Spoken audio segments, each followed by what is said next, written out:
Alors attention, j'ai remis le micro. Nous allons dans 3, 2, 1 se voir. Coucou. Tu me dis au revoir quand même? Je vous dis bonjour et je dis au revoir à mon partenaire de vie en même temps. Et je suis super sombre, ça me... Non, ça va là. C'est pas sombre là. Je sais pas, ça me... Tu sais, ça... Là, on voit trop mes cernes, quoi. Oh, mon Non. Dieu. Donc, je n'ai toujours pas Ça trouvé va. mes lunettes. Salut tout le monde. Et je n'ai pas de lunettes. Je les ai cherchées et je ne sais pas, je ne sais pas où c'est passé. Je me dis, si ça se trouve, c'est simplement sous le bureau, en fait. Genre, Noémie, elle les a prises là et elle me les a mises par terre. Je sais pas. C'est désespérant. Mais c'est pas grave. Bon, comme on se retrouve, j'ai pas pris de boisson. Tant pis. Je vous quitterai peut-être pendant 30 secondes pour aller me chercher à boire. Parce que je n'ai pas pris à boire. C'est très dommage. C'est très malencontreux. Je veux quoi? T'es sûr que tu veux que je te dise ce que je veux? Je te donne un verre d'eau, c'est tout. Bah non, bah tu peux juste, s'il y a de l'eau dans la bouilloire, genre t'appuies. Et puis, ouais, quoi que non. Fais-moi un café sinon, s'il te plaît. Si tu veux bien. J'ai envie d'une boisson chaude un peu plus. Je suis habillée chaudement, comme vous pouvez le voir. Donc salut à tous. Je vois que vous êtes déjà 78. 78, je vais vous briefer sur ce dont on va parler aujourd'hui. Aujourd'hui, nous sommes dans un live... c'est pas un live, si, c'est un genre d'impromptu. Voilà. Enfin non, le rendez-vous est toujours tous les lundis matins à 10h. Une semaine sur deux, pour l'instant, vous avez une semaine sur deux, soit Babou, soit moi. Aujourd'hui, c'est moi. Et les sujets, ça va de tout à n'importe quoi. Et je vous accompagne dans une petite pause travail, peut-être pour certains. Hein. N'hésitez pas à me dire ce que vous êtes en train de faire. Et apparemment, ils ont eu des pubs avant. Hein. Donc, c'est cool. On ne savait pas quand est-ce qu'on en aurait, comment ça fonctionnerait. Et ce matin, en fait... Normalement, les abonnés, ils n'ont pas eu de pub. Les abonnés, Parce que je crois que j'ai déjà- si vous êtes abonnés, dites-moi si vous avez eu une pub. Ou si c'est ceux qui ne sont pas abonnés qui ont eu la pub.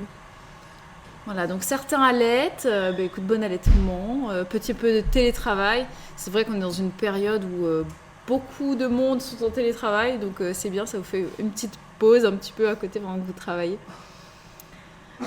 J'ai vu une question qui passe très très vite.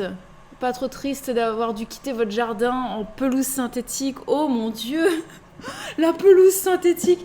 Alors, je sais pas, on n'a jamais dû en parler, je pense. Mais là où on habitait à Perpignan, effectivement, on avait fait appel à des paysagistes pour refaire complètement le jardin. Donc là, me posez pas de questions dans le chat, hein, parce que je vais pas pouvoir vous lire tout de suite. Là, je pars sur une petite histoire. Et les paysagistes nous ont posé de la pelouse synthétique. Ce n'était absolument pas pour un choix esthétique. En fait, on n'est pas du tout fan de pelouse synthétique. On préfère la vraie pelouse et je crois qu'on n'a jamais parlé clairement du sujet. Je pense que Noémie, elle veut qu'on s'occupe d'elle. La pauvre, elle est dans le cosy, prête à partir et Babou fait un café, donc elle est abandonnée devant la porte. Elle est pas contente. Vite, cours!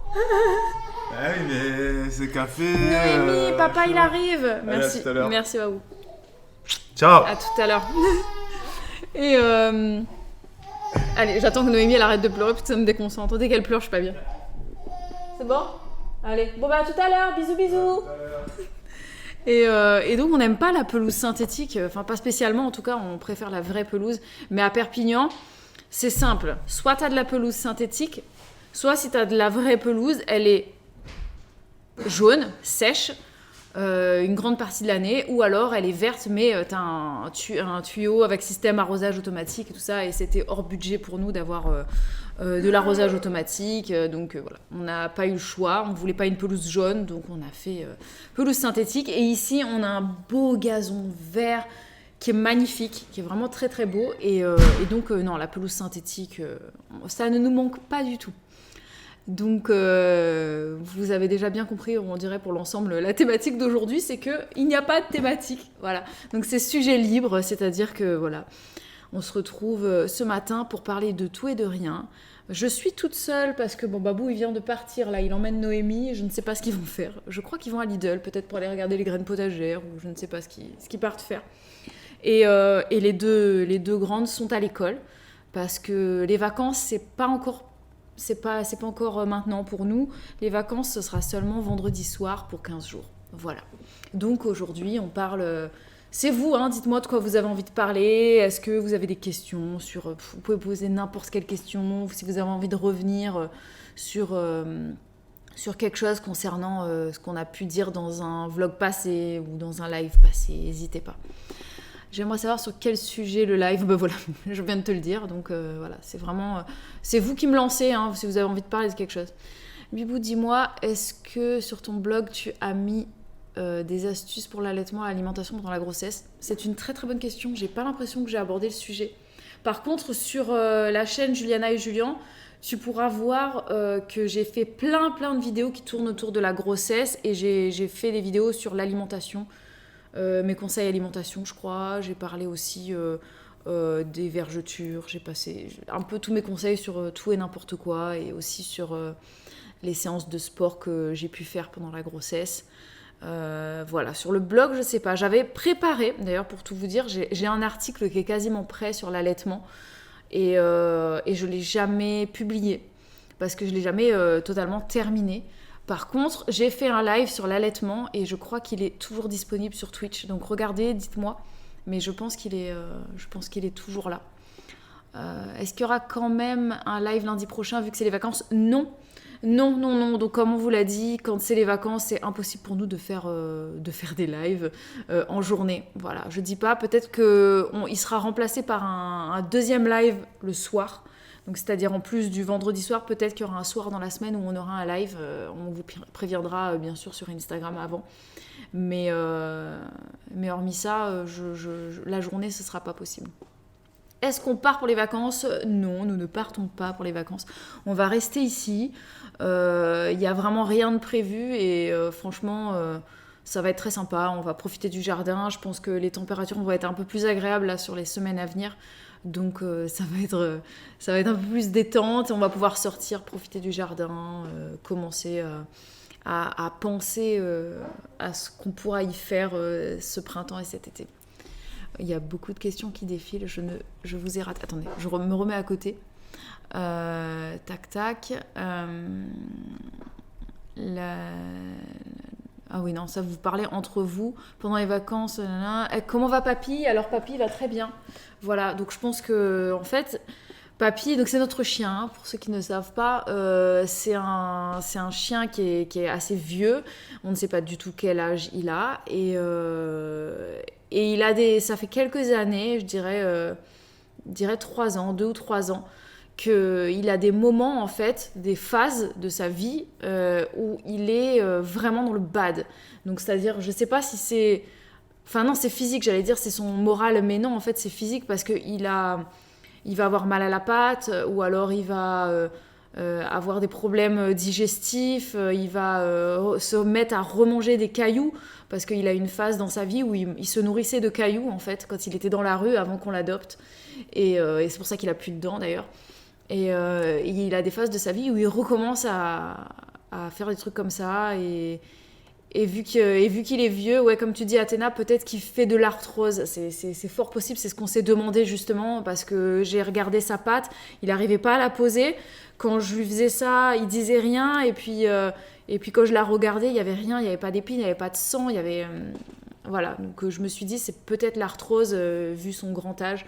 Donc on l'a gardé à la maison pendant quelques temps, et puis comme il réclamait souvent à sortir, on lui ouvrait la porte, et puis au fur et à mesure, il allait de plus en plus loin. Et puis un jour, il s'est mis à gambader dehors, à courir comme si de rien n'était. Et puis voilà. Donc là, il va très très bien. D'ailleurs, au moment où je vous parle, je viens de le voir passer au loin dans le jardin. Il est en train de se promener. Donc voilà, tout va bien. Vous inquiétez pas. Juliana, je t'envoie un message sur Instagram que t'as pas vu pour le live sur la propreté des enfants.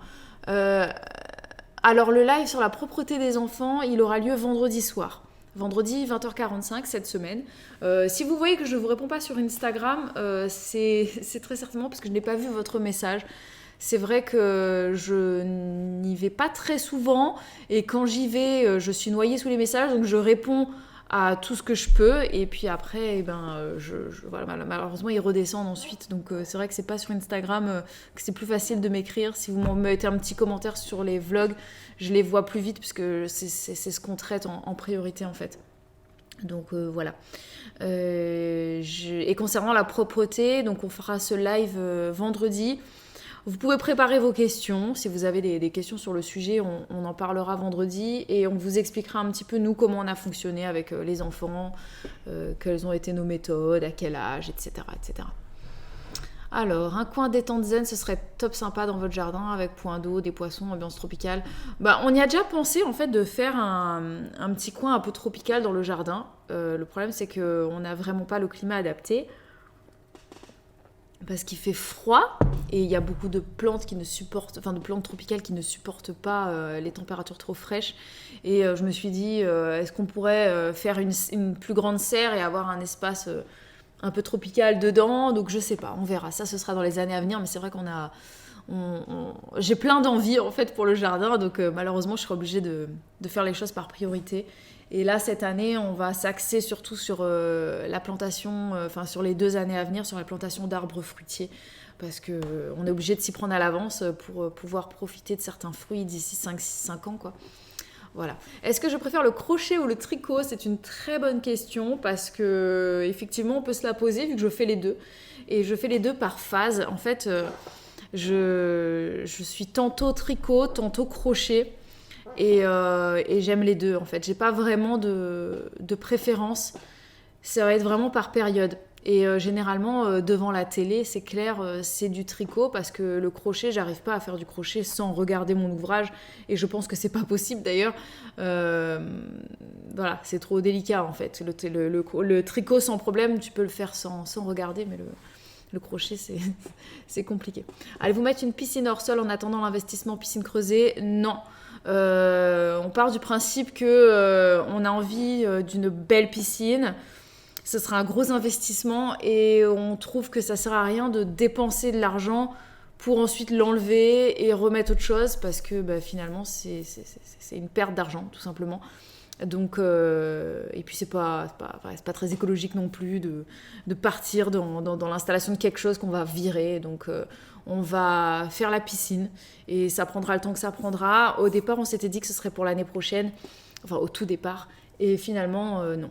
Ce sera certainement pour dans quelques années, parce que mon projet piscine, je vois un peu grand le truc. Et enfin, c'est pas que je vois une piscine immense, mais en fait, j'ai vraiment une idée précise de ce que j'aimerais. Et d'après mon mari, ça va pas être donné, quoi. Donc, il va falloir qu'on fasse un espèce de... J'ai envie qu'on prévoie un petit tunnel, pas un tunnel, qu'est-ce que je raconte, un genre de couloir végétal pour accéder à l'espace piscine qui sera couvert. Et vu que je n'aime pas le côté plastique, tout ça, ce sera très végétalisé. Donc, bref, ce sera un gros investissement, donc c'est pas pour tout de suite. Donc, voilà. Oui, ouais, Vaval, concernant l'arthrose de papy, je pense que c'est ça, avec des poches de glace ou de chaud pour le soulager. Écoute, on va essayer de faire ça la prochaine fois. Je pense qu'on mettra des poches de chaud quand ça se passe l'hiver, et des poches de froid quand c'est l'été. Effectivement, c'est cool. Est-ce que je suis la seule à pas comprendre comment est l'extérieur de la maison? Je pense, Letchi, que t'es pas du tout la seule. Je pense qu'il n'y a pas grand monde qui comprenne comment est fait notre terrain, tout simplement parce qu'on ne vous l'a pas encore montré très clairement. Parce que ici, on a des... Si vous voulez, là, juste à côté de moi, je vois une partie du jardin. Et cette partie du jardin, je crois qu'on la filme quasiment jamais dans les vlogs. Et c'est la partie du jardin où il y a papy. Donc, sa niche, elle est juste à côté de moi, là. Et tout cet espace du jardin, qui est quand même assez grand, papy y a accès en totale liberté. Et en fait, dans l'alignement d'où je suis, là, tout devant moi, derrière le mur, il y a une clôture qui va séparer une deuxième partie du jardin où il ne peut pas accéder. Et c'est cette partie-là que vous voyez davantage dans les vlogs, là où il y a mon potager, enfin, notre potager, pardon. Et plus l'espace où il y aura les arbres fruitiers et tout ça, et il y a pas mal de... Enfin, le terrain est clôturé, en fait, à l'intérieur. C'est-à-dire qu'on a plusieurs espaces. Parce qu'anciennement, sur le terrain, les anciens propriétaires avaient créé un espace pour leurs chiens, ils avaient un espace pour leurs chèvres, et ils avaient un espace pour leurs poneys, et ils avaient un espace pour leur potager et leur jardin d'ornement. Donc voilà, c'est pour ça que c'est assez clôturé, c'est assez sympa du coup. Voilà. Alors, envie de voyage ou trop occupée par la maison et le jardin pour le moment j'ai pas d'envie de voyage particulière. Faut dire que j'ai beaucoup voyagé étant enfant, ado et jeune adulte. J'ai toujours envie de voyager et j'ai très envie d'emmener mes enfants voyager avec nous. Mais ça attendra. C'est pas seulement le jardin. C'est vrai que là, on a beaucoup de choses à faire avec la maison et le jardin. Donc c'est très prenant et c'est pour ça qu'on n'a pas particulièrement envie de voyager.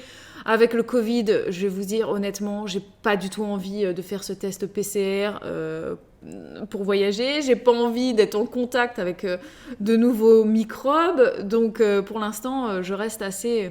Ouh, la caméra a tendance à me perdre. Je bouge trop, je vais rester statique.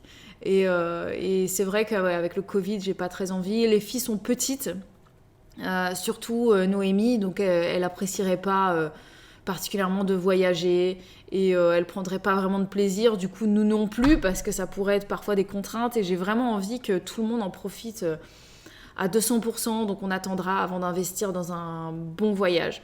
Par contre, peut-être que cet été, on va faire un tour dans le sud, je ne sais pas. Peut-être qu'on va retourner sur nos traces à Perpignan. C'est pas encore sûr, il y a rien de fixé, mais voilà, on verra bien comment les choses se présentent, qu'est-ce que le Covid nous laisse faire ou pas, et puis on verra bien.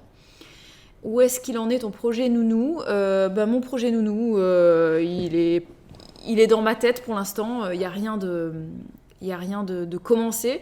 Alors déjà, il faut savoir qu'avec le Covid, tout ce qui est réunion d'informations concernant les asthmates et tout ça, en tout cas là où je suis, c'est en stand-by, donc ça sert à rien que j'entreprenne quoi que ce soit. Et quoi qu'il arrive, j'avais envie de commencer mon activité tout doucement en 2022, donc c'est pas tout de suite. Je comptais là cet été... à la fin de l'été, aller voir mon relais d'assistance maternelle, voir les puéricultrices et tout ça pour commencer à mettre en route pas la formation, mais la demande d'agrément, les réunions d'information et tout ça. Et ben voilà, tout ça, ça dépendra aussi du Covid, hein, parce que comme c'est en stand-by à cause de ça, on verra bien. On verra bien ce que ça donne. Ça m'embête, hein, mais bon, c'est comme ça, hein, malheureusement.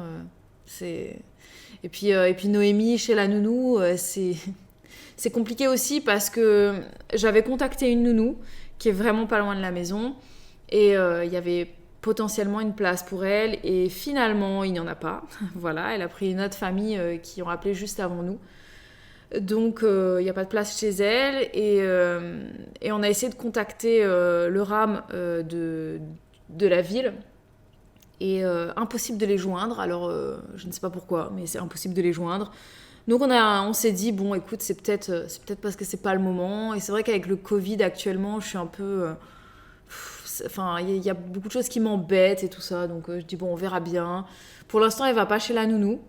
J'aimerais bien que... Enfin, on verra quand les beaux jours vont revenir, en fait. Déjà, quand les beaux jours vont revenir, on va essayer de l'emmener à des petites activités qui sont proposées par la ville. Vous savez, on peut emmener les enfants, ils ont des petits ateliers, des trucs pour les bébés, des machins. Donc, on verra si on peut faire des choses comme ça. Et puis, on essaiera de recontacter le RAM d'ici là pour voir s'il y a des nounous qui peuvent potentiellement la garder. Voilà, parce que nous, on aimerait qu'elle soit gardée...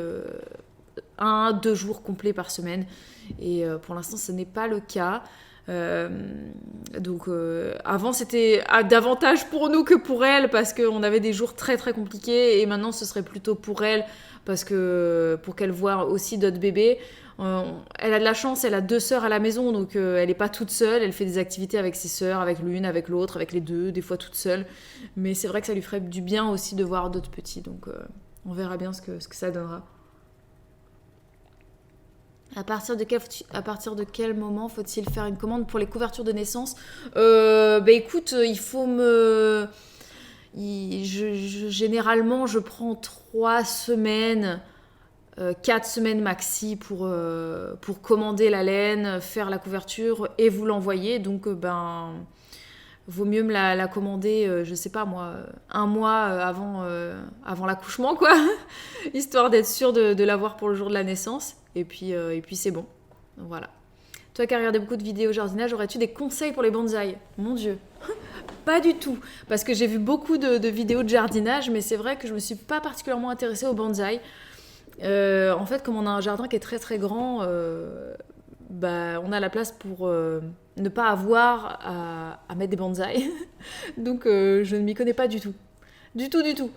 Donc voilà. Et je pense que tu peux faire des petits formats d'arbres avec un peu tout et n'importe quoi, parce que enfin des connaissances que je peux avoir depuis toute petite, pour moi une plante va s'adapter à son pot, et si le pot il est pas grand, et il y a aucune raison que l'arbre se développe en fait.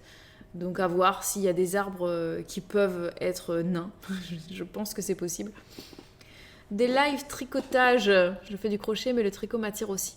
Ça pourrait être sympa de parler de tricot en live, mais je pense que là, tu vois, si je suis en train de tricoter, ce serait difficile de vous montrer les choses, j'imagine, je sais pas. Il faudrait faire des plans serrés et tout ça, mais pourquoi pas, hein, c'est des choses qui peuvent se mettre en place, effectivement. Je sais pas. Ouais, mais non, je pense pas. Vaval, t'inquiète pas, t'auras pas un arbre dans ta chambre. Hein, parce que si le pot, il est pas suffisamment grand, l'arbre n'aura pas assez de nutriments pour devenir énorme et faire 3 mètres, voire plus. donc t'inquiète pas. Et puis au pire, en fait, il va fatiguer et puis il va végéter. Hein. Enfin, j'imagine que c'est comme ça que ça fonctionne. Hein. Si je dis des bêtises, vous me dites, mais je pense pas que l'arbre puisse se développer dans un petit pot. Hein. Ah ouais, et des lives apicolores sur fond de discussion sur tout et n'importe quoi, ça pourrait être marrant. Ouais, c'est vrai. Comment s'entendent les filles en grandissant? Ah, ça c'est trop. En fait, je suis pour ça, je suis comblée de bonheur. C'est vraiment on a choisi d'avoir 3 enfants rapprochés.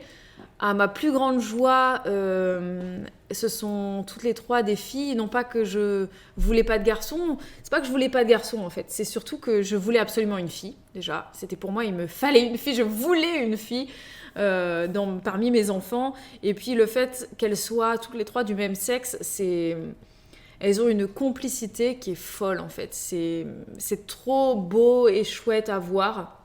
Maintenant que Noémie elle grandit, elle imite ses sœurs tout le temps, elle court derrière ses sœurs, donc des fois on les voit courir autour de la maison, enfin pas autour de la maison, je sais pas si vous voyez en fait là où vous voyez le mur avec les tableaux, enfin les 2 murs avec les tableaux, et l'escalier qui est juste derrière là, et ben en fait on peut tourner tout autour comme ça en passant par la buanderie. Du coup elles se courent derrière, elles se coursent les 3 comme ça, et c'est très drôle. Bon, ça fait beaucoup de bruit hein, au quotidien, mais elles s'éclatent ensemble. Il y a des moments où elles sont assises dans la véranda et elles jouent à des jeux ensemble, elles font des Legos ensemble.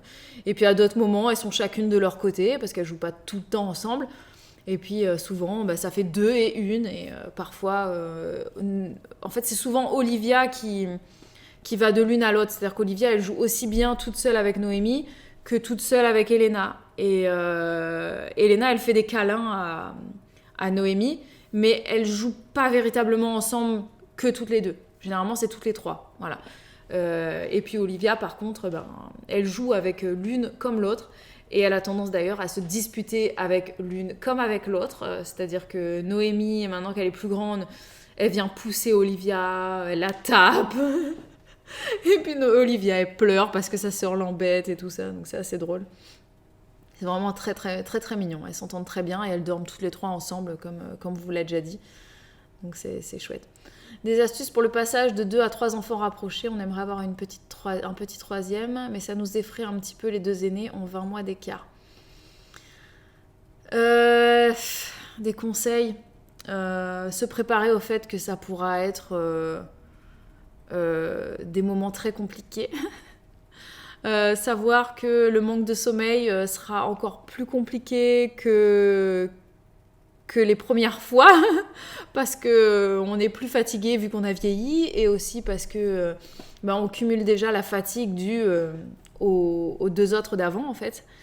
Donc voilà. Après, franchement, il n'y a aucune vérité qui correspond à tout le monde, hein, parce que j'ai entendu des gens qui sont passés de 2 à 3 enfants et que le passage s'est fait mais tout naturellement, sans aucune difficulté.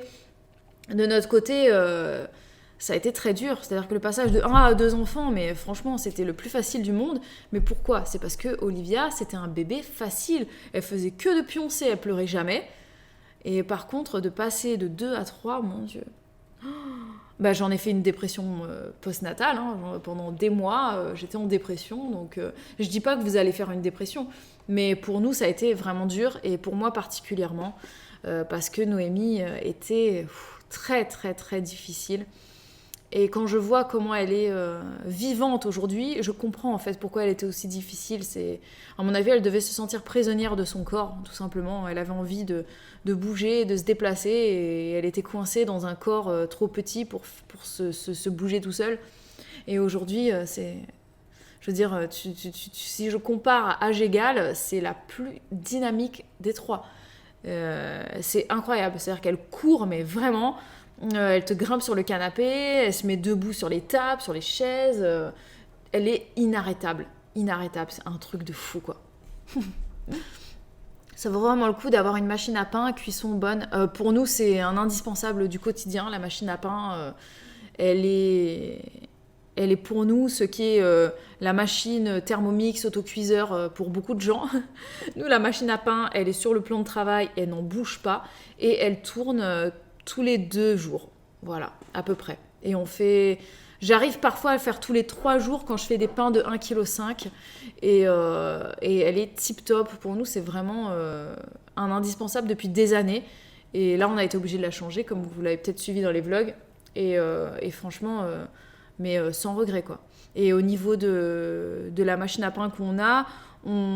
J'ai changé, je n'utilise pas la recette et la cuisson le pain classique. Je fais le pain à sandwich et je mets en cuisson légère, et c'est top, franchement très très bien. Et je suis pas vraiment la recette, mais j'ai du mal à suivre les recettes, moi, de toute façon. Donc pour moi ça vaut vraiment le coup. Alors, comment vos papy et mamie sont-ils heureux que vous habitiez à côté ? Mais tellement, ils sont trop contents qu'on soit juste à côté. Ils peuvent moins en profiter que ça aurait été le cas s'il n'y avait pas le Covid, hein, malheureusement. Parce que c'est vrai que là, à cause du Covid, quand c'est pas le confinement, c'est la peur qui les empêche plus ou moins de nous voir. Parce que dès qu'il y a quelqu'un ici qui est malade, qui tousse ou qui a de la fièvre, mes parents, ils préfèrent qu'on se voit pas, quoi. Qu'est-ce que tu conseilles de faire quand l'une de tes filles pète une crise ingérable et qu'elle te pousse à bout ?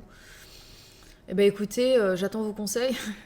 Non, c'est difficile. Franchement, c'est très difficile. Nous, on a l'une de nos enfants, c'est celle du milieu, qui c'est celle qui nous fait le plus péter les plombs, en fait. Parce qu'elle fait des crises très facilement.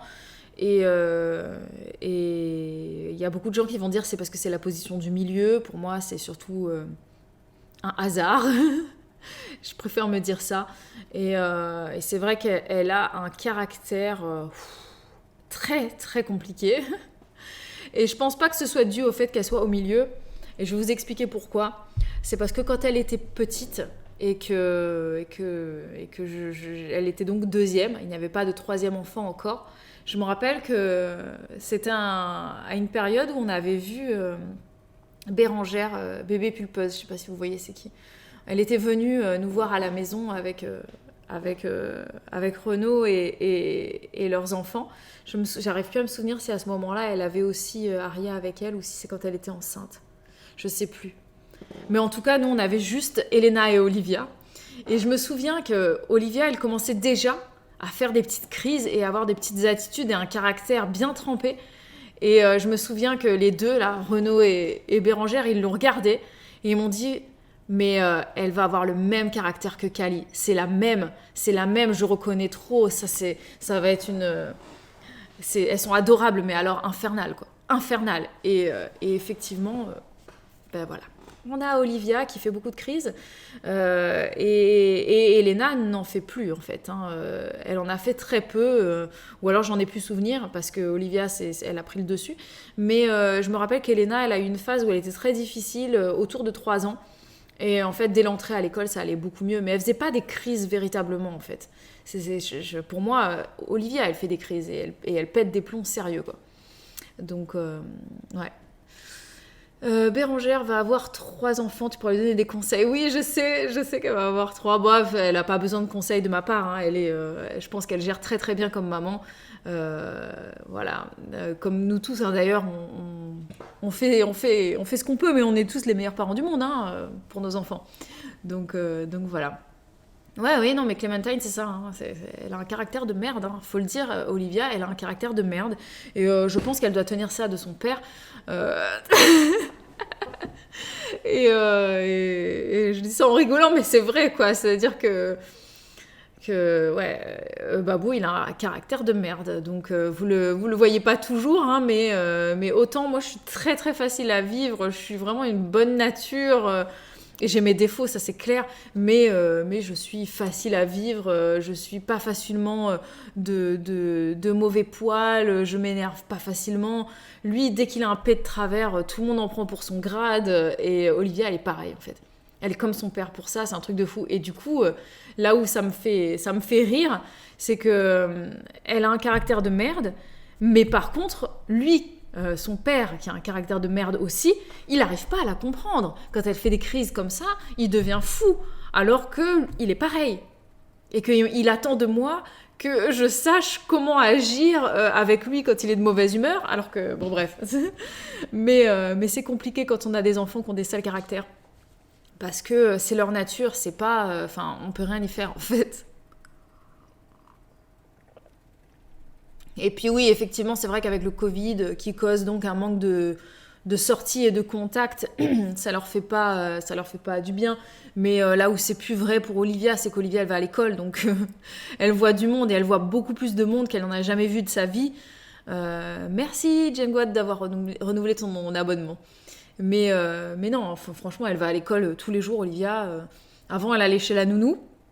Quand on était à Perpignan, donc elle voyait un petit peu d'enfants, mais pas beaucoup non plus. Et on a eu une très longue période où elle n'avait pas de nounou, donc elle était à la maison et elle voyait que nous, tout le temps. Et en plus avec le Covid, elle voyait personne d'autre. Donc là, c'est nouveau pour elle. Hein. Depuis janvier, elle va à l'école tous les jours. Ils sont 24 ou 25 dans sa classe. Il y a un peu tous les âges, tous les niveaux, et elle est ravie d'aller à l'école. Et pourtant, quand elle rentre à la maison, voilà, le week-end, elle a un caractère de merde. Et tous les soirs, quand on lui donne le bain, il y a un moment où elle va nous gonfler parce qu'elle écoute rien. En fait, c'est celle des 3 qui n'écoute rien. Enfin, quoique Noémie, elle a l'air d'être bien partie pour faire comme sa sœur. Parce que Noémie, elle a même pas 1 an et demi qu'elle fait déjà des crises, elle se roule par terre. Donc ça va être quelque chose, je pense. À l'école, est-ce qu'elles sont aussi ensemble ou chacune a sa vie et ses copains ?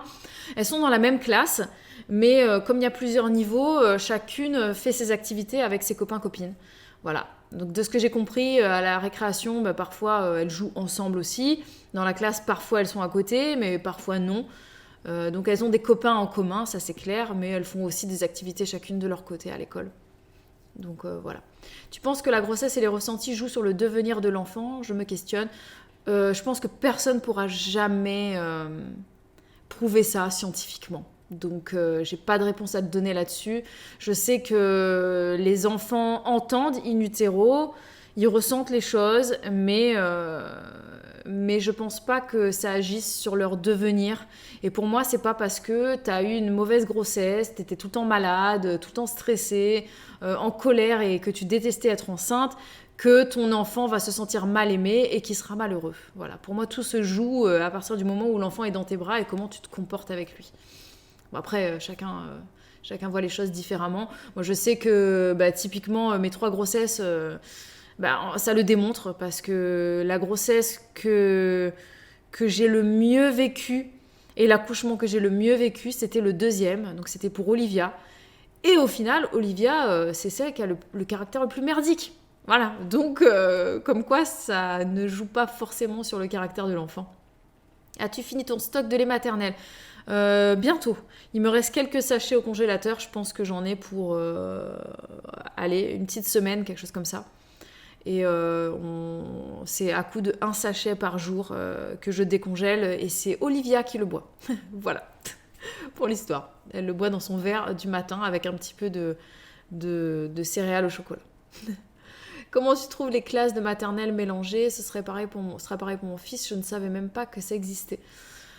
Écoute, je savais pas vraiment quoi en penser, et après en avoir discuté avec ma maman qui elle était instite, donc elle faisait essentiellement les CP et les CE1, mais elle a fait tous les niveaux sauf maternelle, tous les niveaux de primaire, et elle m'a dit beaucoup de bien des classes multiniveaux pour tout ce qui est maternelle et primaire, parce que apparemment ça aide les enfants à s'entraider.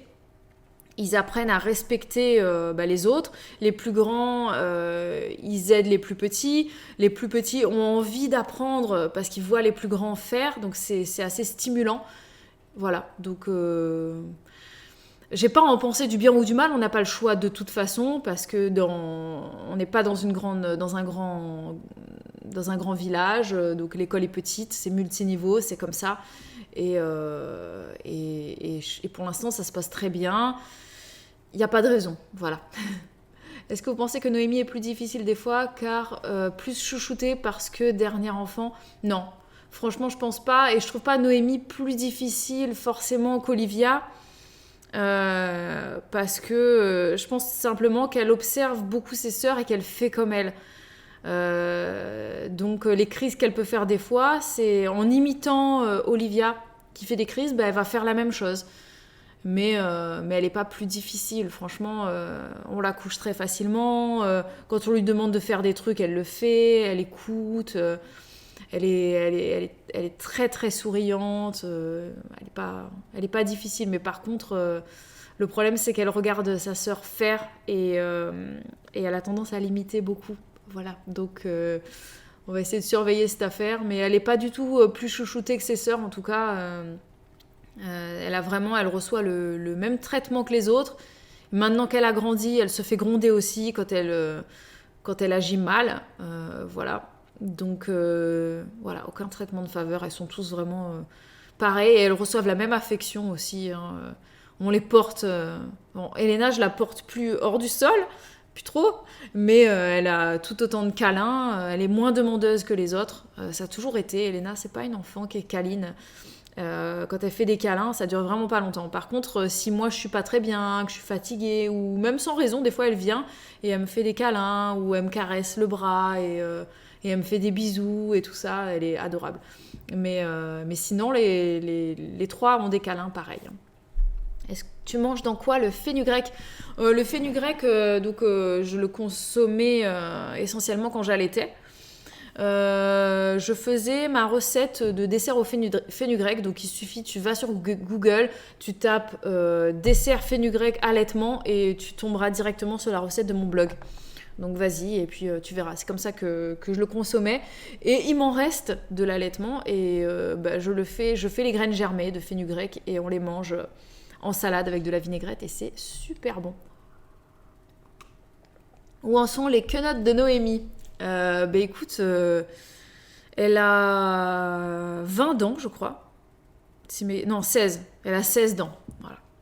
Donc je sais pas combien ils sont supposés en avoir. Je crois que c'est 20 quand ils sont tout petits, j'ai l'impression. Je sais pas combien ils doivent en avoir. Je ne sais pas. Mais en tout cas, elle en a 16. Il lui manque les 4 molaires. Et ses dents sont très grandes, c'est assez impressionnant, c'est la réflexion que je me faisais ce matin, je la regardais, elle me souriait avec ses grandes canines, elle a des dents, ça fait la taille des dents d'Olivia, enfin c'est hallucinant quoi. Est-ce que vous avez eu de mauvaises surprises dans la maison que vous n'aviez pas vues pendant l'achat ? Je pense que... Bon, il y a eu des petits trucs qui nous ont agacés, type par exemple, on s'est rendu compte qu'il y avait certains... Enfin, c'est des détails, tu vois, genre par exemple, dehors, on a une lampe qui éclaire l'extérieur, et l'ampoule, elle est pétée. Et le jour où on en a eu besoin, et ben on s'est rendu compte que c'était pété, ça nous a saoulés. Bon, ça, c'est des détails, il y a des trucs, des petites babioles comme ça dans la maison qui nous ont saoulés quand on s'en est aperçu. Et sinon, le gros truc qui nous embête et qu'il va falloir qu'on essaye de trouver une solution pour l'année prochaine, c'est que je pense qu'on ne sait pas utiliser la pompe à chaleur et il doit y avoir un réglage à faire qu'on ne connaît pas. Et du coup, on a froid. Voilà. Alors, je sais pas si c'est parce qu'on est frileux ou si c'est parce que il fait vraiment froid. Peut-être c'est dû à la véranda qui n'est pas chauffée, donc il va peut-être falloir qu'on installe un chauffage dans la véranda. Parce que là, dans la maison, combien il nous dit le poids ? Je vais regarder, je vous dis. Il fait 17 degrés. Il fait 17 degrés, 4 dans la maison. Donc vous voyez, là j'ai un gros truc là. Je me pèle. Enfin non, avec ça, ça va. Mais il fait froid dans la maison, je trouve. Voilà. Donc c'est assez embêtant. Par contre, dans la chambre des filles, vu que la chaleur monte et qu'elles ont des chauffages au mur qui sont reliés à la pompe à chaleur, par contre, elles n'ont pas froid du tout. Il fait 18-19 dans leur chambre.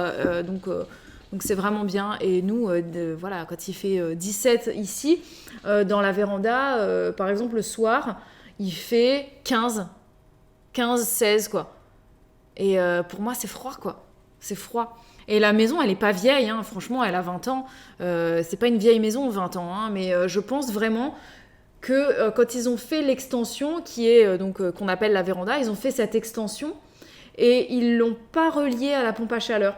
Il y a une sortie, il suffit qu'on fasse un trou dans le mur et on peut mettre un chauffage qui sera relié à la pompe à chaleur pour chauffer la véranda, mais au sol, c'est pas chauffé par la pompe à chaleur. Du coup, dès qu'il y a le soleil, ça chauffe très vite, mais par contre, sans le soleil, il pèle, quoi. Donc voilà, c'est assez froid, on va dire. Et pour nous, gens des îles, je vais vous dire, c'est compliqué, hein.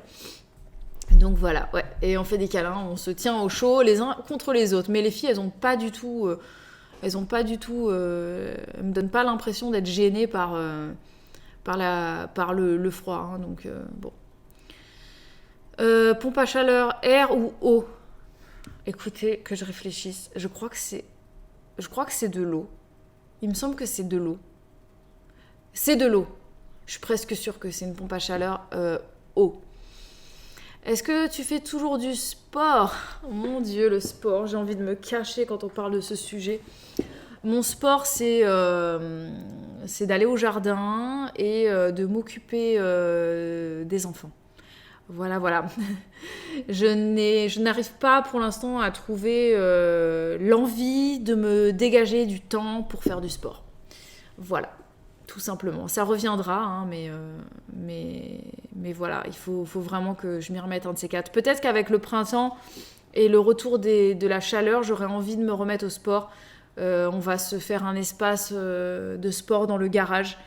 Et je pense que du coup, le sport deviendra quelque chose de saisonnier pour moi. L'hiver, je ferai pas de sport. Et l'été, je ferai du sport. Je sais pas. Mais c'est vrai que... Voilà, faudra que, je vous l'ai dit, hein, on fera des lives des séances de fitness en live, donc il va falloir que je m'y remette, hein. Et c'est vrai qu'à force de bêcher, je vais me muscler les bras, oui. Mes bras, ils sont là. En plus, déjà là, mon bras, il a l'air petit, mon pull, il est super épais. Mon bras, mais je le trouve maigre. J'ai vraiment... bienvenue, Mum Day. J'ai vraiment besoin de me remettre au sport, quoi, parce que j'ai perdu du muscle, c'est horrible. Voilà, mais après oui, le jardin, c'est du sport. En quoi tu préfères l'accouchement d'Olivia à celui de Noémie ? En fait, pour Olivia, l'accouchement, il a été pour moi parfait du début à la fin. C'est-à-dire que elle est arrivée au moment où je m'y attendais le moins, parce que j'ai perdu les os, j'étais à l'hôtel, je pensais pas du tout vivre ça, quoi. Je me suis réveillée, j'avais perdu les os, donc c'était panique à bord. Mais en fait, elle est arrivée au moment où je m'y attendais pas. Donc déjà, le fait que ce soit par surprise comme ça, j'ai pas du tout eu d'appréhension ou j'étais pas pressée. Ça s'est fait d'un coup comme ça. Et puis après, à la maternité, tout s'est passé très très vite. J'ai eu une sage-femme parfaite en fait, qui m'a accompagnée pour l'accouchement. Pour ceux qui ne le savent pas, j'avais fait le choix d'accoucher sans péridurale, donc j'étais en salle nature, j'étais pas attachée à un monito et tout ça, j'étais donc libre de mes mouvements, j'ai pu aller dans le bain, j'ai pu aller sur le ballon, tout ça, et c'était top quoi, et j'ai eu un très bon accompagnement pour ça en fait. Alors que pour Noémie, j'ai eu une fausse alerte la semaine d'avant, donc je me suis retrouvée à la maternité, j'étais sûre que j'allais accoucher, en fait on m'a renvoyée chez moi parce que c'était du faux travail. J'y suis retournée ensuite, j'étais au bout de ma vie, j'en pouvais plus, il fallait que j'accouche, parce que j'ai souffert d'énormes contractions qui étaient douloureuses et qui n'agissaient pas sur le col. Et le jour de l'accouchement, en fait, dès le matin, je savais que ça allait être le jour de l'accouchement. Et c'est vrai que j'ai pas assez manifesté à Julien qu'il fallait vraiment qu'il me prenne au sérieux. Du coup, il me prenait pas au sérieux. Je prenais beaucoup sur moi pour les douleurs. Et donc, en fait, il s'est pas soucié de moi ce jour-là. Et il a pas vu, en fait, je lui ai pas montré que j'avais besoin de lui et que j'avais mal et tout ça. Donc, j'ai fait une grande partie de mon travail à la maison pendant toute la journée, alors que je m'occupais des enfants et que je me sentais très très seule. Et puis après, arrivé à la maternité, on a eu une sage-femme nulle, quoi. Elle était nulle, tout simplement. Voilà, désolée de le dire comme ça, mais elle était très pressée parce qu'il y avait beaucoup d'accouchements ce jour-là. Et en fait, elle m'a forcée. Elle m'a dit poussez, voilà, c'est le moment, machin. Et donc, elle m'a forcée à pousser alors que elle n'était pas encore prête, Noémie.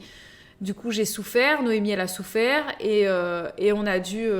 ensuite, elle m'a rebasculé sur le côté, elle m'a dit « Ok, c'est pas pour tout de suite, excusez-moi, on va attendre un petit peu. » Et puis après, elle s'est barrée, elle est revenue, et tout ça, j'étais encore dans cette... voilà, dans le sans péridurale, donc j'en ai beaucoup souffert, quoi. C'était difficile.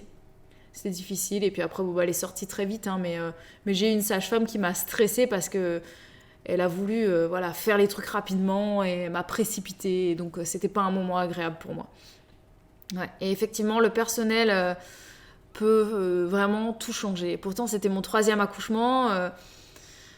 On peut dire le 3e sans péridurale parce que le premier, ma péridurale, m'a lâché en cours de route. Donc, j'ai absolument tout senti, même quand on m'a recousu mes quelques points. C'était horrible. Mais là, voilà, c'était vraiment... ouais. Ça devait être le plus facile et finalement ça a pas été une partie de plaisir, même si c'est toujours un bonheur ensuite de serrer son bébé contre soi, mais c'était pas... Voilà. Après un premier accouchement pas super, j'apprends beaucoup le prochain. Rassure-toi, si c'est ton 2e accouchement, j'ai une sage-femme qui m'a dit que le 2e accouchement c'est toujours le plus facile dans la vie d'une femme. Voilà. Le 3e peut être plus difficile. Mais le 2e est toujours plus facile.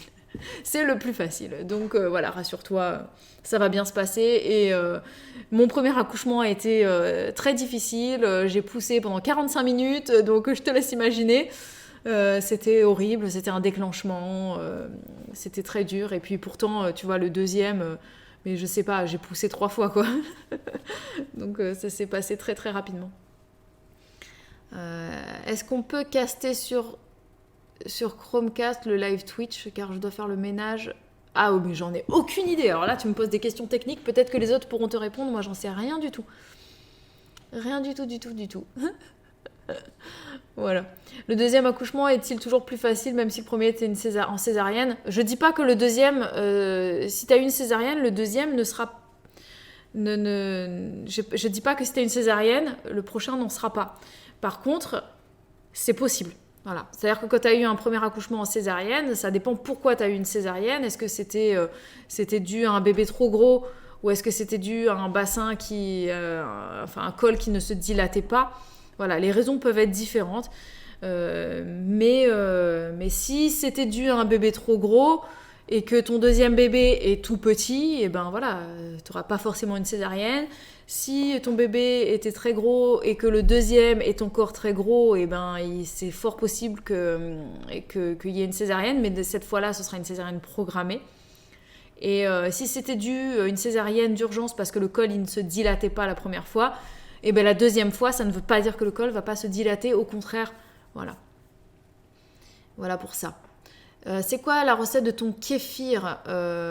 Écoute, je l'ai déjà dit plein de fois dans les vlogs, hein, donc n'hésite pas à les revoir pour plus d'informations, mais ce que je fais, c'est que je mets à peu près 35 grammes, 30 à 40 grammes de kéfir, ensuite la même quantité de sucre, je mets une rondelle de citron, sans la peau pour ma part, parce que je trouve que ça ajoute trop d'amertume.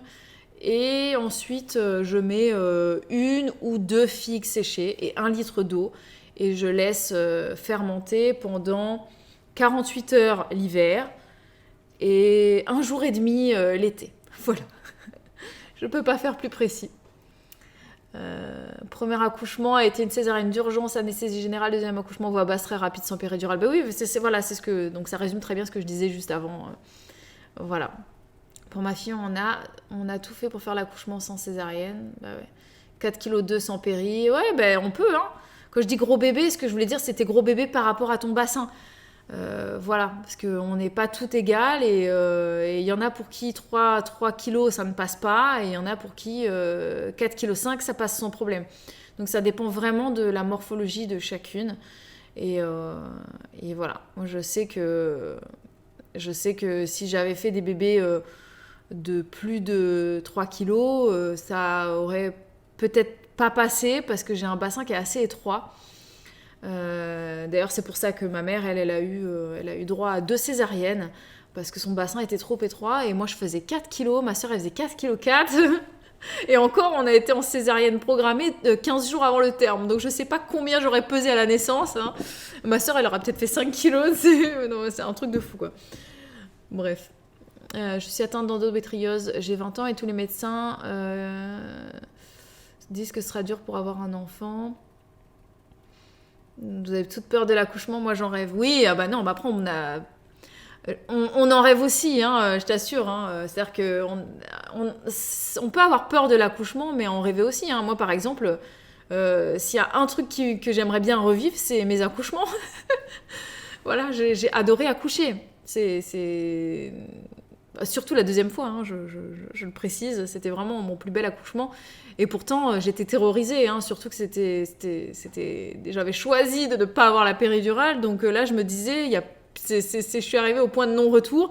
Je ne peux plus revenir en arrière sur ma décision. Et je crois que c'est encore plus difficile d'accoucher sans péridurale quand tu l'as choisi. Parce que quand ça t'est imposé et que tu n'as pas le choix, t'as pas le choix. C'est-à-dire tu serres les dents et t'y vas, quoi. Tu sais que tu ne peux pas faire autrement. Alors que moi...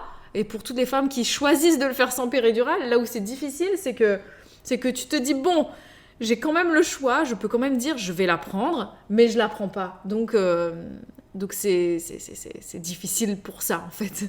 C'est que t'as la peur de la douleur et qu'à la fois, t'as peur de regretter de ne pas l'avoir prise au moment où, en fait, c'est trop tard, quoi. Bref. Moi, je rêve d'avoir mon enfant, pas d'accoucher. Oui, t'es pas pressé d'accoucher, tu veux ton enfant sans l'accouchement. Mais l'accouchement, c'est beau aussi, hein, parce que c'est ce moment où tu prends ton enfant et que tu le mets contre toi, c'est quelque chose. Enfin, pour moi, c'est les 3 plus grands moments, plus grand bonheur de ma vie, ça a été ça, quoi. C'était vraiment de les prendre et de les mettre sur moi. Donc, bon, après, chacun... Et puis oui, ne désespérez pas, hein, c'est vrai que les essais bébés, ça peut prendre beaucoup de temps pour certaines personnes. Il y a des gens qui sont obligés de passer par des parcours PMA qui sont très très longs, mais il ne faut pas désespérer. Il y a une fille que je suis, c'est assez drôle d'ailleurs, je la suis, c'est une américaine, je ne sais plus comment elle s'appelle, mais je la suis depuis que j'étais enceinte d'Elena. Je crois que j'avais commencé à la suivre parce que elle était enceinte de son premier bébé. Et en fait, elle était au tout début de grossesse et elle a perdu son bébé. Et j'ai pas arrêté de la suivre, en fait. Et cette fille-là, ça fait, je sais pas, aujourd'hui, ça doit faire 7 ans qu'ils sont dans un parcours PMA. Et elle a vécu plusieurs fausses couches. Et elle a fait aussi une FIV qui a échoué. Enfin, c'est un parcours, mais vraiment, mais tellement dur. Quand je la suivais, ça me faisait mal au cœur pour elle de me dire qu'elle a traversé tout ça et qu'il y a des milliers de femmes qui vivent des choses comme ça. Et au final, il y a quelques mois, elle a fait une autre FIV et là, elle est enceinte. Elle rentre dans son 2e trimestre et tout va bien. Donc voilà, ne désespérez pas. Ça peut être parfois très long, mais faut continuer d'y croire. J'ai un mal fou à gérer mon début de grossesse, énorme fatigue, as-tu des conseils? Je regrette presque, c'est affreux. C'est dur, franchement, c'est très dur. Les débuts de grossesse qui sont fatigants, je sais ce que c'est parce que je l'ai vécu autant pour Elena. Alors je sais pas si c'est parce que j'avais pas d'enfant, c'était mon premier. Donc j'ai eu des nausées. Il faut dire aussi que j'ai appris que j'étais enceinte, j'étais déjà à 8 semaines. Donc le plus gros de la fatigue était passé. Mais pour Olivia, quand j'étais enceinte d'Olivia, j'étais très fatiguée, très nauséeuse. C'était très difficile parce qu'il y avait déjà Elena dont il fallait que je m'occupe. Et après, quand ça a été Noémie, c'était encore pire parce qu'il y avait Elena et Olivia dont il fallait que je m'occupe. Donc c'était encore pire. Et franchement, comment gérer la fatigue dans ces moments-là, j'ai vraiment pas de conseils, quoi. C'était des moments qui étaient très durs pour moi. Il faut juste se dire que chaque jour passé, c'est un jour qui est derrière nous et qu'on se rapproche du « je vais aller mieux ». Voilà. Mais c'est pas facile, hein, je le sais. Hein. Franchement, courage, sois forte. Et peut-être que ce que tu peux faire, c'est d'essayer de te coucher pas trop tard. Bah voilà, je sais, c'est ton 2e bébé, c'est pour ça. C'est plus difficile. Donc essaye de te coucher plus tôt pour espérer mieux dormir un peu plus longtemps. Et ça va passer. Je sais que les premières semaines sont assez difficiles. J'envie les femmes qui arrivent à tomber enceinte naturellement. Oui, ben c'est sûr, mais à la fois il faut pas parce que l'envie c'est pas quelque chose qui fait du bien. Faut te dire que y a des femmes qui ont de la chance et c'est tant mieux pour elles. Voilà, faut essayer d'être content pour les autres plutôt que de les envier parce que ça peut te nuire à toi-même et à ton état et tout ça. Donc c'est pas voilà. Et puis il y a des femmes qui ont des enfants par FIV et puis hop par accident elles tombent enceintes naturellement et j'en connais quelques-unes et j'en connais même une qui a eu des jumeaux par FIV et leur 3e par accident et qu'elle en était malheureuse encore quoi. Elle était malheureuse et elle disait pour elle on lui a volé ça parce qu'en fait elle aurait aimé tout simplement espérer tomber enceinte, sauf qu'elle est tombée enceinte par accident, donc elle n'a pas eu cette attente et cette joie de tomber enceinte naturellement. Mais bon, on choisit pas tout ce qui nous arrive dans la vie et c'est comme ça. Et c'est pas parce que tu tombes enceinte par FIV et que tout a été calculé, que tu sais que tu es tombée enceinte, que ça a été médicalisé, que ce sera pas un merveilleux accouchement, un merveilleux bébé, une merveilleuse grossesse. Voilà. De la même manière, tu peux tomber enceinte de la manière la plus naturelle possible et ensuite avoir une grossesse hyper médicalisée où tu vas être alitée, où ça va être l'enfer et puis que tu auras un accouchement horrible. Tu peux pas choisir. Et il y a toujours des moments qui sont plus ou moins compliqués dans la vie d'une femme au cours d'une grossesse. Voilà. Ouais. Et après, oui, c'est vrai qu'il y a beaucoup de cas de grossesse naturelle après PMA.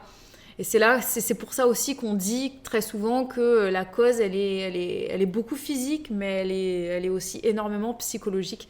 Et une fois que tu ouvres les valves et que tu lâches prise, et ben c'est là que ça marche, quoi. Et c'est assez fou.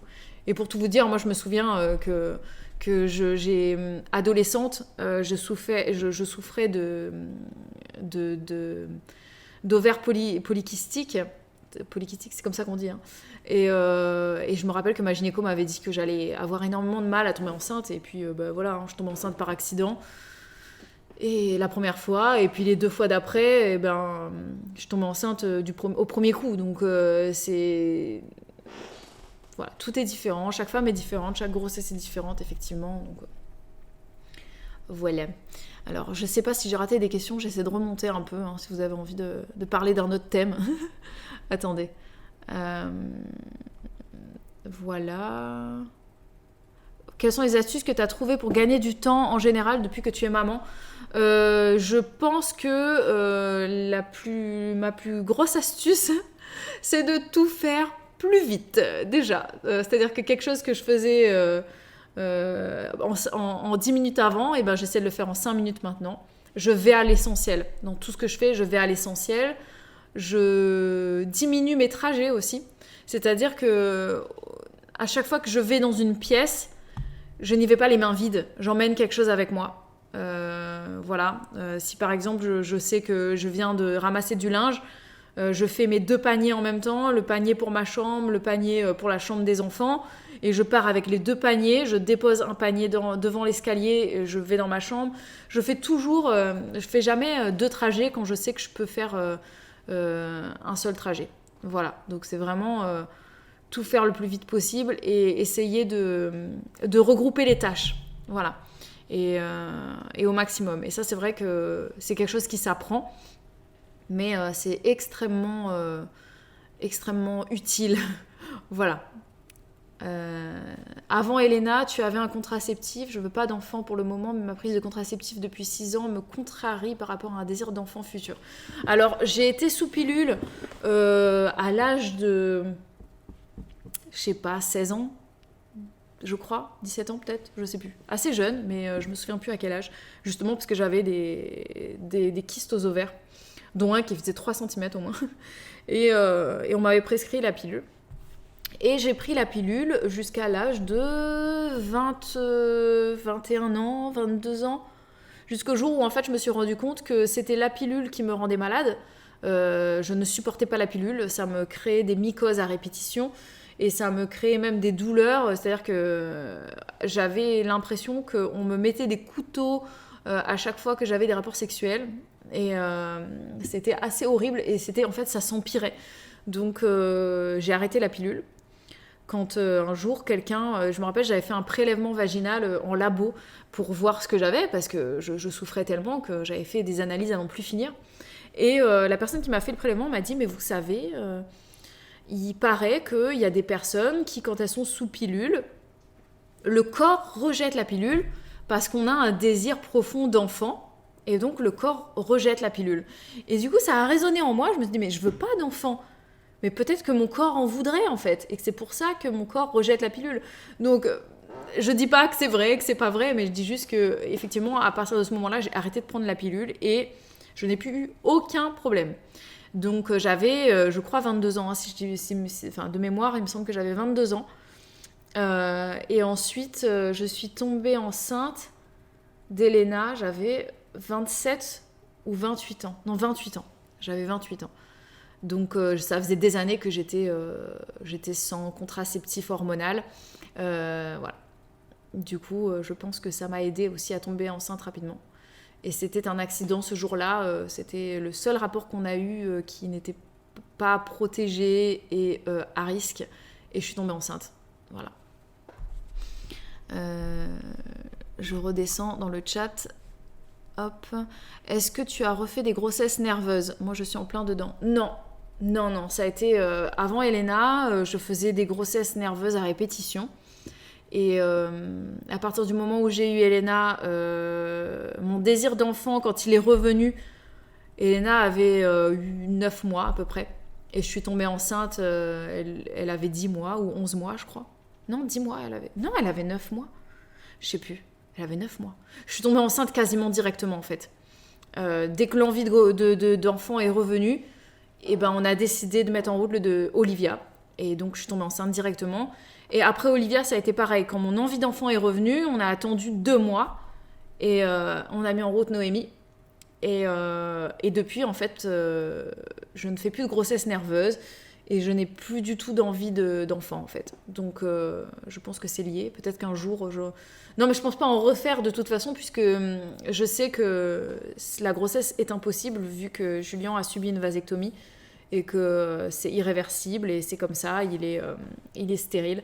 Donc, je ne peux pas tomber enceinte. Voilà. Et de toute façon, je ne veux pas, donc je ne peux pas faire de grossesse nerveuse puisque je n'ai plus envie d'enfant du tout. Est-ce qu'on t'a diagnostiqué les grossesses nerveuses? Car j'en ai fait des hardes et le gynéco ont systématiquement nié que c'était ça.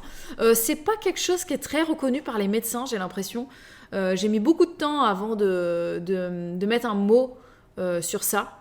Et il n'y a pas besoin de diagnostic pour ça, c'est très clair, c'est assez évident. Quand tu développes les symptômes d'une grossesse alors que tu n'es pas enceinte, ça s'appelle une grossesse nerveuse, point barre quoi. Voilà, c'est tout. Il n'y a pas à tourner autour du pot et il n'y a pas besoin de se le faire diagnostiquer. Et il n'y a pas de remède contre ça, malheureusement. Le seul remède, c'est la grossesse, j'ai envie de dire. Donc, c'est très compliqué et vraiment pas agréable. Voilà, pour l'avoir vécu plusieurs fois, je sais que c'est pas évident, quoi. Et j'avais aussi des mycoses avec la pilule. Je suis passée après ma grossesse au stérilet au cuivre, contraception sans hormones, nickel, rien à penser. Je suis d'accord, c'est top. Moi, je voulais pas le stérilet parce que j'ai une copine qui a eu un stérilet en cuivre et qu'elle est tombée enceinte parce que le stérilet, en fait, il agit en 2 temps. Il empêche la fécondation, mais parfois, il y a quand même fécondation avec le stérilet en cuivre. Et dans ce cas-là, le stérilet en cuivre va empêcher la nidation, donc provoquer une fausse couche.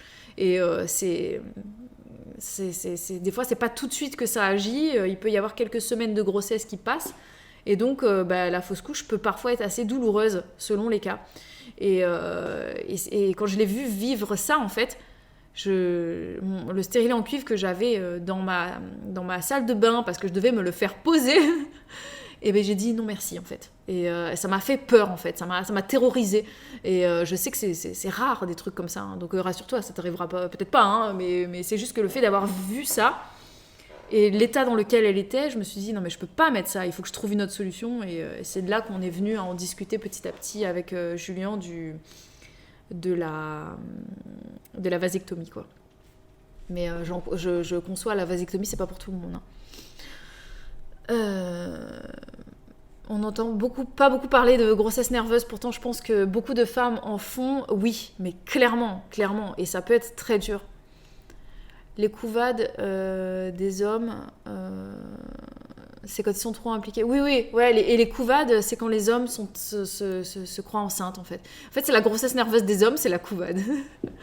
et c'est quelque chose de réel, mais je sais pas s'ils le vivent tous, je pense pas. Parce que ça, pour moi, ça a pas... Ils sont pas forcément plus impliqués dans la grossesse, mais le fait de voir l'autre, ils s'inventent des symptômes sans le vouloir. C'est comme quand, par exemple, moi je sais que Julien, il est très phobique de la gastro. Il suffit qu'il y ait quelqu'un qui a eu la gastro autour de nous, ou alors qui a l'air d'être pas bien, et ben lui, il va s'inventer des nausées et il va croire qu'il a la gastro. Il va comment ça s'appelle? Somatiser. Voilà. As-tu déjà testé la contraception par symptothermie? C'était mon moyen de contraception pendant des années en fait. Voilà, j'en ai déjà parlé. D'ailleurs, on a fait un live sur la contraception et dedans on parle de la symptothermie. Ah, beurre! Mon café est froid, c'est juste dégueu. Ah, quelle horreur. Voilà. Je regarde, n'hésitez pas si vous voulez parler d'autre chose. C'est toujours d'actualité, l'achat du sèche-linge. Je remonte un peu dans les questions, parce que quand je vois qu'il n'y en a pas, je repars sur ce que vous m'avez dit avant. Et oui, alors l'achat du sèche-linge, c'est toujours prévu, mais ce sera pour l'hiver prochain, je pense. Parce que là, on va arriver en été, enfin, bientôt. et du coup, on va pouvoir faire sécher le linge dehors. Et voilà. Enfin, actuellement, vous me direz, il sèche dans la buanderie le linge et ça sèche en une journée sans problème et il nous dérange pas du coup. Voilà. Ce sera pour l'hiver prochain. Est-ce que tu en as voulu à Julien du coup de l'accouchement de Noémie vu qu'il ne comprenait pas tes symptômes? Sur le coup, au début, oui. C'était la journée en fait que je lui en ai voulu parce que dès qu'il m'a emmenée à la maternité voilà, il a repris son rôle au sérieux parce qu'il était dans l'environnement. Et d'ailleurs quand on est arrivé, je sais pas si vous vous souvenez, si vous avez vu ce vlog là, mais j'avais expliqué que quand on est arrivé en fait ils ont pas voulu me prendre tout de suite Je pense qu'ils ont je sais pas, peut-être que j'avais l'air de faire moins que mon âge, j'en sais rien. Ils se sont peut-être dit que c'était mon premier enfant et que je n'étais pas vraiment au travail et que j'avais juste des contractions. Et donc, ils m'ont pas fait rentrer tout de suite. Et alors que j'étais clairement au travail et j'avais besoin d'un lit, je souffrais le martyre, j'étais contre les murs de la maternité à souffrir et Julien il a pété les plombs, il est parti les voir, il a ouvert la porte et il leur a dit mais faut faire quelque chose quoi, ma femme est en train de souffrir et donc il a vraiment pris son rôle au sérieux et après il a été du meilleur soutien quoi. Donc je ne lui en ai pas voulu et ni après coup bien sûr. Du mal à tomber enceinte après une fausse couche, des conseils de choses simples à appliquer pour augmenter nos chances. C'est très facile à dire, mais faut essayer de pas trop y penser. Bien dormir, bien manger. On peut s'aider aussi des gélules prénatales à type Gestarel. Ça aide pas mal. De bien manger des acides gras, d'avoir suffisamment d'heures de sommeil. Un rapport tous les 3 jours, voilà, comme ça vous n'avez pas besoin de calculer le moment du cycle. Un rapport tous les 3 jours, t'es sûr que ça tombera à un moment donné sur l'ovulation.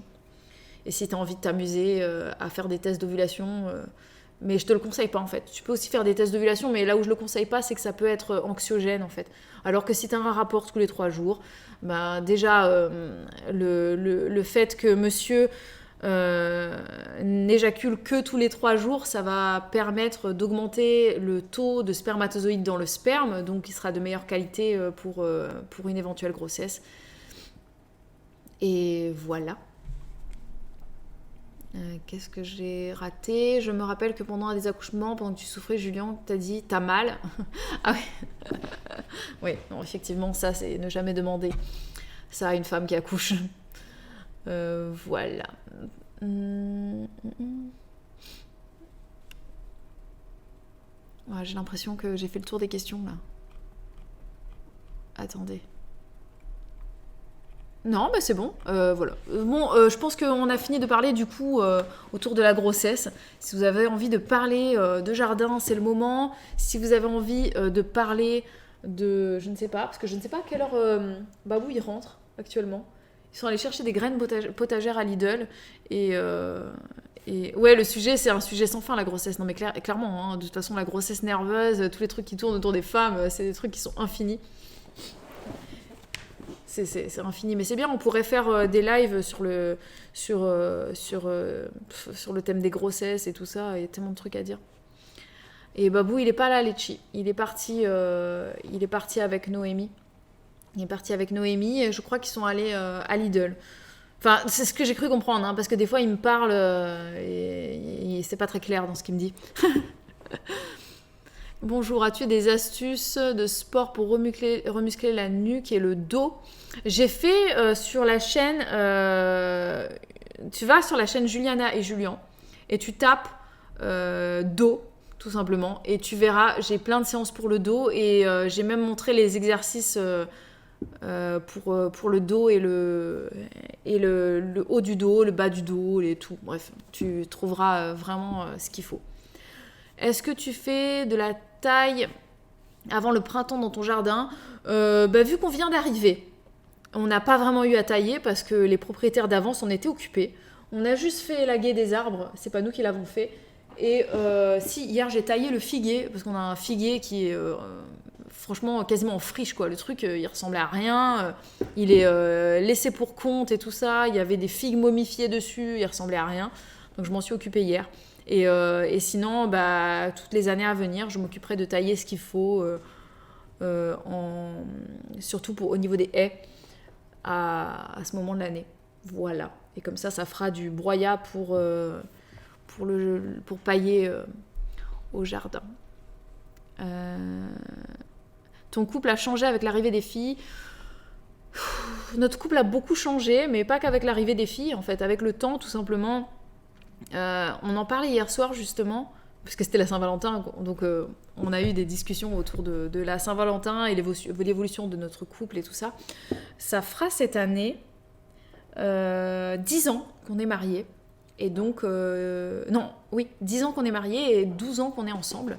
Donc, on en a vécu des choses en toutes ces années. On a eu d'ailleurs plus d'années sans enfants qu'avec, au final. Et notre couple a traversé énormément de choses, beaucoup de difficultés. On a toujours tout surmonté. Et franchement, après avoir surmonté les moments difficiles qu'on peut vivre au début de la vie d'un enfant, je peux vous dire que on est un couple sacrément solide, parce que c'était pas drôle et on a vécu des moments très très fragilisants pour un couple, et malgré ça, on est toujours aussi amoureux, même si on se prend la tête. Mais je pense pas qu'on se prenne la tête plus qu'avant finalement. C'est juste que les sujets sont différents. Voilà, les sujets sont différents et voilà, parfois je me prends la tête avec lui parce que je le trouve pas assez présent, mais c'est normal, c'est parce que maintenant qu'on a les enfants, comment vous dire, on passe tellement de temps avec les enfants prennent tellement de place dans la vie de famille, que le couple il est un peu laissé pour compte tout le long de la journée. Et heureusement que nous on se retrouve le soir à partir de 20h, nos filles elles dorment et on se retrouve que tous les deux pour profiter ensemble. Et je sais qu'il y a des couples qui n'ont même pas ça, et il y a des fois où ça me suffit pas et que j'aimerais plus, mais pour l'instant c'est pas possible. Donc je vais me contenter de ça et me dire que quand les enfants vont commencer à grandir, on pourra à nouveau partir à l'hôtel tous les deux en amoureux, laisser les enfants à papy mamie, mais pour ça il faut qu'elles grandissent un petit peu et on pourra à nouveau vraiment passer du temps en amoureux, plus que juste la soirée, parce que des fois c'est pas assez pour moi. Alors est-ce que j'ai raté des questions? Est-ce que t'as fait un plan genre design de comment tu vas agencer ton potager forêt comestible, ou c'est juste dans la tête et au feeling? Non, j'ai pas fait de plan sur... Enfin si.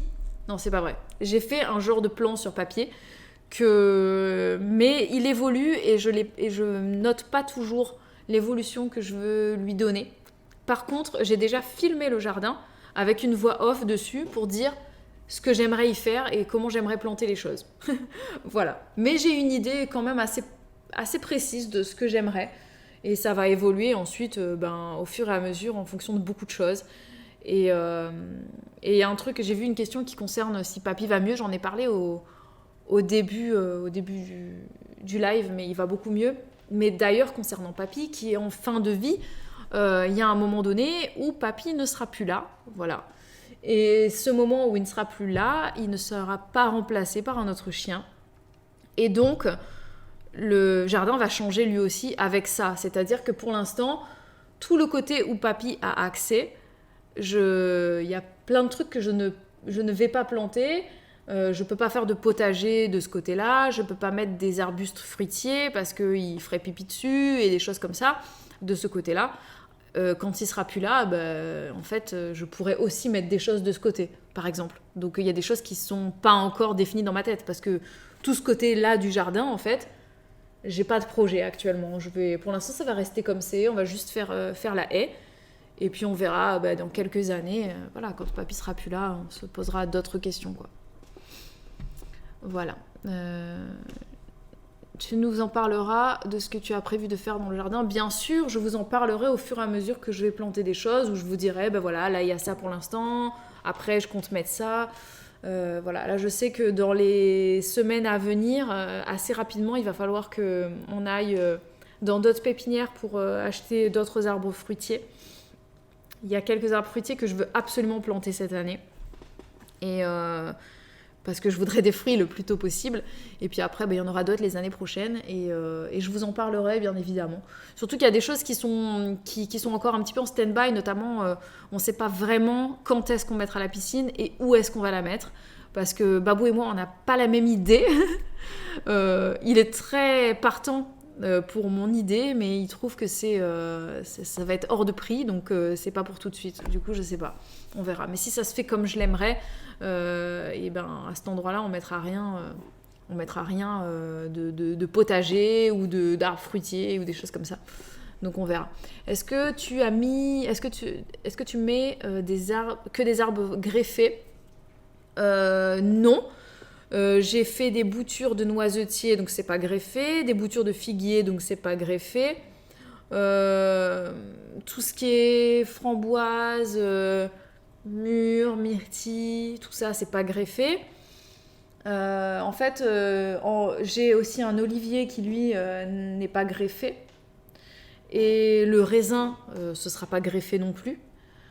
Voilà, et puis après, il y a quelques trucs qui sont greffés, comme cerisier, prunier, pommier, poirier. On en aura peut-être qui seront greffés aussi. Mais il n'y aura pas que ça. Et puis, je vais faire beaucoup de boutures, donc il y aura forcément des choses qui ne seront pas greffées non plus, que je vais planter moi-même. La serre, du coup, ce sera pour l'année prochaine ou plus tard. C'est une très bonne question, en fait. C'est une très bonne question parce que finalement, je pense que la serre qu'on veut, donc elle va nous coûter un certain prix. Et j'ai envie qu'elle soit suffisamment grande pour qu'on puisse planter des choses dedans. Mais pour ça, avant de l'acheter, il faut que je sois sûre que je suis douée. Faut que je me fasse un peu la main et qu'on réfléchisse bien où est-ce qu'on va la mettre. Et dans un premier temps, je pense qu'on mettra une serre, vous savez, en tube, là. Des tubes qu'on emboîte et puis un genre de serre-tunnel vert, là. Tu sais, vous savez, les serres vertes avec une bâche verte dessus, là. Je sais pas si vous voyez de quoi je parle. Mais on mettra peut-être un truc comme ça pour l'année prochaine. Et après, on verra au fil du temps comment ça va évoluer. Voilà. À quand les lives cuisine? J'ai envie de découvrir des carrés réunionnais avec fruits de mer, ça me donne trop envie. Ça arrivera bientôt, il faut juste qu'on réfléchisse à comment filmer ça. Parce que ce sera depuis le téléphone et non depuis l'ordinateur. Donc je ne sais pas encore, c'est d'un point de vue technique, il faut que je laisse Babou s'occuper de tout ça. Et à savoir quand est-ce qu'on va filmer ça aussi, puisqu'il faut que ce soit un moment où les filles ne sont pas là. Et donc, on ne sait pas encore comment ça va pouvoir se faire. Mais ça va se faire, c'est prévu. Donc, mais ce sera peut-être le soir, du coup, je ne sais pas. Les boutures d'arbres fruitiers, ça ne va pas mettre beaucoup de temps avant que ça te donne des fruits. Ah, c'est possible. Mais le temps n'est pas un frein pour nous parce qu'on va vivre dans cette maison pendant des années. Donc, il y a des arbres qui nous donneront des fruits avant d'autres, tout simplement. Merci, j'adore ces petits live papotages sur les sujets divers et variés. Il sera en replay. J'ai raté la réponse à ma question. Bébé s'était réveillé, je dû rendormir. Oui, bien sûr qu'il sera en replay. De toute façon, tous les lives qu'on fait sur Twitch sont en replay. Je sais plus, je crois que c'est 2 mois, si je dis pas de bêtises, qui sont en replay. Donc, t'inquiète pas, tu pourras aller le réécouter tout à l'heure. Et puis, on fera d'autres live papotages comme ça, sur des sujets plus ou moins différents. C'est sympa de parler de tout et de rien. Attention, avec une serre, on a de plus en plus de les canicules. Ah oui, non, mais après, concernant la serre et l'usage de la serre, l'usage qu'on va en avoir, c'est que les serres, la serre qu'on mettra en dur, ce sera en verre trempé, vu qu'elle sera là toute l'année, c'est possible que à l'été, on fasse un système d'ombrière ou alors qu'on mette un arbre, on la mette au pied d'un arbre qui a un feuillage caduc et que donc qui va perdre ses feuilles en hiver pour que le soleil chauffe la serre et qu'en été, la serre sera ombragée. On peut faire un système comme ça. Et concernant la serre avec la bâche qui va s'user avec la canicule, en fait, cette serre-là ne sera pas... on va la défaire, on va la laisser que pour le printemps, pour les semis et tout ça. Je pense. Voilà. Routine beauté, est-ce que tu feras des morning, night routine et les produits et tout ça? J'ai pas pensé à faire ce genre de live, mais on pourrait en parler en papotage dans d'autres lives. Et je me dis qu'effectivement, je pourrais faire un live où je vous parlerai un petit peu de mes routines soins, de beauté et tout ça. Et je vous préviendrai d'avance, ce sera pour un lundi matin à 10h. Et je prévoirai mes petits produits à côté de moi pour vous parler de ce que j'aime bien et de ce que je fais, que ce soit pour mes cheveux ou le corps ou des choses comme ça. Ça pourrait être un jour un live de... Je vais le noter. Enfin, si ça vous dit, hein, c'est vrai que c'est quelque chose qui peut se faire. Un petit live de beauté. Même si j'ai pas grand chose à vous dire, hein, mais bon, live routine. Et je vous parlerai aussi on fera un live routine. Ouais, c'est ça. Comme ça, on fera les routines soins et les routines de maman. C'est-à-dire ma routine du matin avec les enfants. Enfin, notre routine avec Babou le matin et notre routine aussi le soir pour le coucher. Parce que c'est vrai que je vois chez les uns et les autres qu'on a des routines de coucher qui sont quand même assez différentes des gens. Voilà, c'est vrai que nous, à 20h, les filles sont au lit. À 20h30, tout le monde dort. Et je le vois sur Instagram quand je regarde les stories de mes copines et tout ça. Il y en a, leurs enfants à 22h, ils font la Java. Nous, jamais, quoi. As-tu des nouvelles de Ludivine, ancienne, une famille d'enfer? Pas du tout. Je crois qu'elle a repris les vlogs. Mais j'ai pas de ses nouvelles. Non. J'ai pas de ses nouvelles. Live routine, j'adore. Bah écoute, on fera ça. Ça pourrait être marrant. Est-ce que t'as... Ouais, ça j'ai déjà vu cette question-là. En fait, c'est marrant parce que quand je bouge le chat qui est à droite, quand il défile, je peux remonter. Et en fait, quand je remonte, il redescend pas. C'est bizarre. C'est trop bizarre. Voilà. Ok. Bon, bah écoutez, je vois que ça fait déjà 1h30 que je suis en live. Donc, on va peut-être s'arrêter là parce que sinon, ça va être indigeste pour vous en replay. J'espère que vous avez passé un bon moment avec moi. Il est 11h30, je pense que je vais devoir aller réfléchir au repas de ce midi. On est lundi, et lundi, c'est sandwich. Parce que c'est comme ça. Elena, elle a décrété que le lundi, c'était sandwich et qu'elle porte une robe le lundi. Donc on va faire ça. Je vais faire un sandwich, je sais pas, je vais faire peut-être une petite omelette avec du fromage. Je ne sais pas ce que je vais faire. Je vais regarder ça. Et on va mettre des graines germées dedans. Alors ça, c'est ma redécouverte et je vous le conseille quand on n'a pas beaucoup de salade et des trucs comme ça. En hiver, les graines germées, c'est le top. Dans un bocal, c'est génial. Voilà. Donc merci à tous d'avoir été, à toutes, parce que je pense qu'il n'y avait pas beaucoup d'hommes. Donc bonne journée à vous. Merci d'avoir été là. Bon replay pour ceux qui vont regarder le replay, qui n'ont pas vu le début du live. Et moi, je vous dis à très vite. N'oubliez pas d'aller voir le vlog de ce matin sur la chaîne Juju Baby. Et on se revoit vendredi à 20h45 ici pour un live sur la propreté. Allez, ciao ciao!